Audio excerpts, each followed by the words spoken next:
What is going on, my meta millionaires? It is your boy Terry Stonkers, and welcome to my channel, baby. Buy the dip. All right, guys, we got a lot to talk about today's video, so let's get to it. First, we got to say, in George we trust, and George is out there putting out some phenomenal stuff on Twitter. So let's go take a look here at George's Twitter, and here you can see where George posted 4 hours ago, guys. We got those 2 awards. That's right. It's super exciting. Let me get this adjusted here. Boom. Excited that METATERRY have won 2 of the Innovation Awards at the Tech Connect World 2021. Go Beyond. Right here we go. METATERRY's Nano Web Transparent Antenna and METATERRY's GlucoWise Non-Invasive Glucose Testing. So, guys, take a second. Give a round of applause for METATERRY for winning those awards. That is super phenomenal. And here we got, METATERRY's got this article out. We appoint Carlos Smith as the Vice President of Talent and Culture. Now, here's the article. You can get this right on metamaterials.com, their webpage. And probably one of the key parts out of this says, prior to Meta, Carlos was a talent acquisition lead at Google, where he led frontline recruitment, developing people plans for Google's AR product area, and was a mentor for the women's founders cohort of the Google for Startups Accelerator. Before Google, Carlos was a director of talent acquisition at North Inc. Smart augmented reality glasses, where he was instrumental in scaling organization to 450 people. So there it is. That is probably the key thing, because we know METATERRY has the augmented reality here coming up. Right here is the event. And we just get this gentleman in. So this is super exciting, guys. I don't know what else to say, but this is an exciting time to be in METATERRY. Getting to other news, I want to give a quick shout out to the Facebook group. That's right, here it is.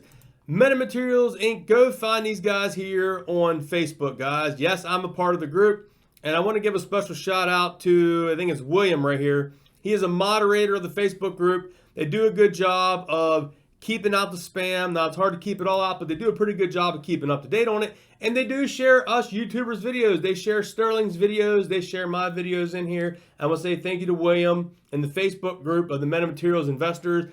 There's a lot of great DD in the Facebook, guys. I can tell you right now, I joined that group. I do get a lot of great information from the Facebook group. So I want to say, if Sterling, you're watching this, William would like you to join the Facebook group as well, brother. So yeah, let's see if we can get Sterling to join the Facebook group along with your boy here, Terry. Of course, if you're not following me on Twitter, go follow me at TerryZ247, guys. I did retweet George's here. I said, keep up the great work of winning those 2 awards. And yes, I did a post here. I said, MMAT, well, I had some dry powder and bought the dip. Tag Sterling here at the 476 mark. Let's go, Meta Millionaires. It was like, I seen it there and I'm like, oh my God, I got to buy what I had left in buying power in my Robinhood account. I had some money laying around. I took some profit for some other plays.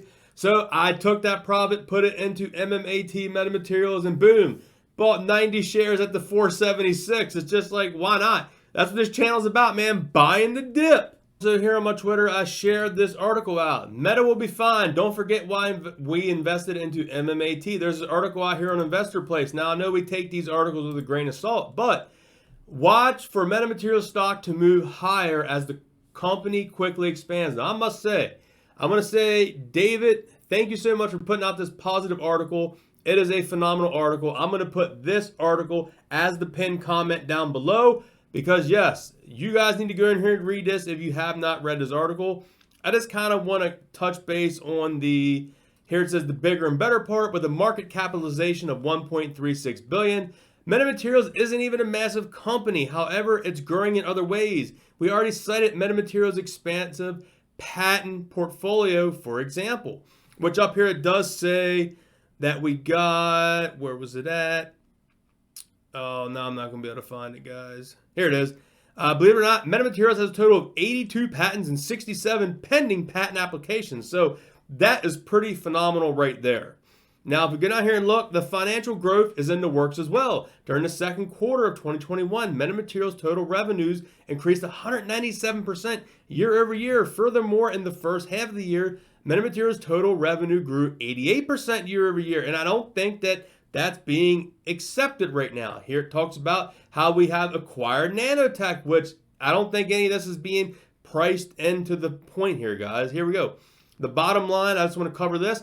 All in all, slightly below $5 just doesn't seem like the right price for MMAT stock. Investors don't have to rely on Reddit users to push it higher. Instead, they can simply count on MetaMaterials to continue innovating and expanding. And with the recent nanotech security acquisition, both counterfeiters and the short sellers of MetaMaterials should be worried.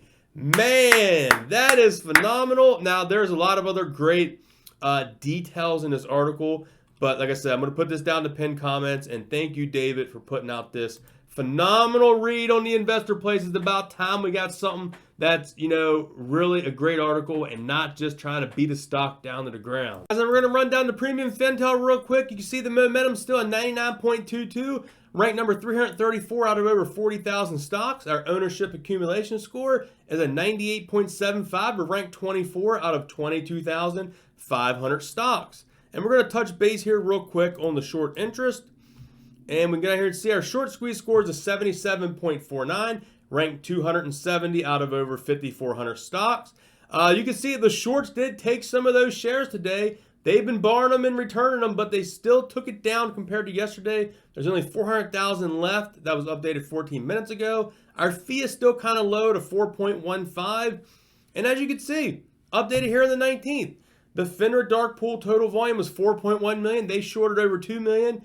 Gives us a FINRA dark pool short volume ratio of 49.11, which is just a hair below yesterday's at 49.36.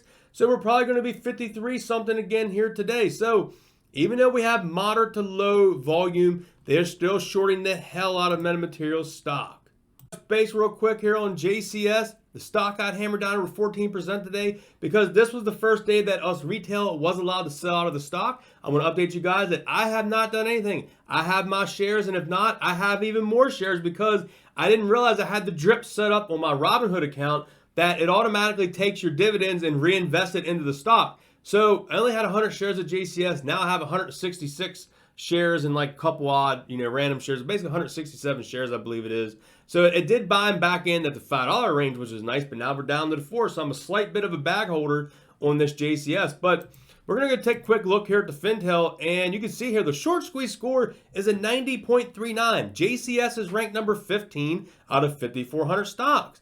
There is only 40,000 short shares available for them to lend or borrow the stock. The short borrower fee is a 23.45%, so they are shorting the hell out of it, guys. And look here. This stock don't have much volume. It had a FINRA dark pool volume of 511,000, and they shorted over 200,000. It was still a 40.52. And look down here, some of these days, the combined 64, 50, 64. Now, here is one thing I wanted to show you about JCS that I do find interesting. We cover MetaMaterials a lot. That stock has 279 million shares outstanding. JCS has only 9.7, guys. MetaMaterials has over 27 times the amount of shares that JCS. Like I said, JCS 9.7. MetaMaterials has 79 million shares, guys. So yeah, it don't take much volume to get one of these bad boys rolling. Now, I'm not saying that JCS is going to do a short squeeze, but it is a possibility if enough people pick up on it and a low float out there. So keep all that in mind. I'm just going to hang on to my JCS and see what happens. All right, and of course we got to talk about it, man. That's right, Bbig. This thing is down huge after hours. You can just see right here. We were at like $7.75, and then it just plummeted down 21% after hours. Yeah, so we're hanging at $6.06. Now I must say, here's what's going on. Venco Ventures down after hours. New CEO and CFO announced. So here you can see. It says the company said Christopher Ferguson resigned as chief executive effective October 25th. And chairman effective Tuesday be Lisa King named the CEO. Venco chief financial officer Brett Vorman resigned as company officer effective November 4th. He will be CFO of the company's Cryptide unit. Philip Jones will be Venco's CFO. So that's not exactly what you want to hear. Here we got Johnny. I know he covers a lot of the Bbig information, and he did this post. Be Big long investors must know Form 8K Item 7.01 Regulation DFD disclosure. Tide spinoff dividend change to October 22nd. Tide will be filing a registration on Form 10 week of October 25th, with post-filing 60 days after, post-filing approximately December 27th. Now, I'm just going to be straight up here. There's a lot of people pissed off. Let's just put it that way. People thought this was going to happen. Now they got people resigning. They got new people coming in. People's not getting their dividend until end of the year now, possibly December 27th, but you still got to hold through all this to be qualified. Man, that sounds like something familiar that we're in here currently with MetaMaterials. But anyway, we're used to that. A lot of new people haven't experienced what we did at MetaMaterials. So there's people pissed off out there. But I want to give you the FinTel numbers on Bbig. Short squeeze score, 94.02, ranked number 4 out of 5,400 stocks. Short shares available. There's only 400 shares left. 19 minutes ago, they had no more ammunition to short the stock. Check out this short borrow fee, 89.57%. It's going to cost an arm and a leg to short the stock, guys. Now, here's what I'm going to see over these next couple of days. We had a lot of bad news come out on Bbig. It could be a great opportunity. I may have to go in and grab up some shares back in the $5 range. Now, all this after hours, most of the retail traders don't even have opportunity to sell after hours. So we'll see what really happens in the market tomorrow. It could recover. It could go down even farther into the 5s. That is possible. The short volume ratio is only a 31.56. But I think we're going to see it pick up a little more because I think the shorts are going to be smelling blood, if you know what I mean. And I think they're going to pick up on this and try to short it down even more. But that fee's pretty expensive. So maybe they return some now that it's back down low. We'll see. But I'm eyeing it up. I'll see if I'm going to pick up some more shares or not. We're still waiting on this whole Cryptide thing, man. It's a mess. Like, why am I being into spinoff / dividend plays? And I got JCS. I'm just a sucker for these dividend / spinoffs. Why am I doing this to myself? But anyway, hope you all enjoyed today's video. If you did, smash the thumbs up. Check out the links down below. And I will catch you guys in the next video. Peace.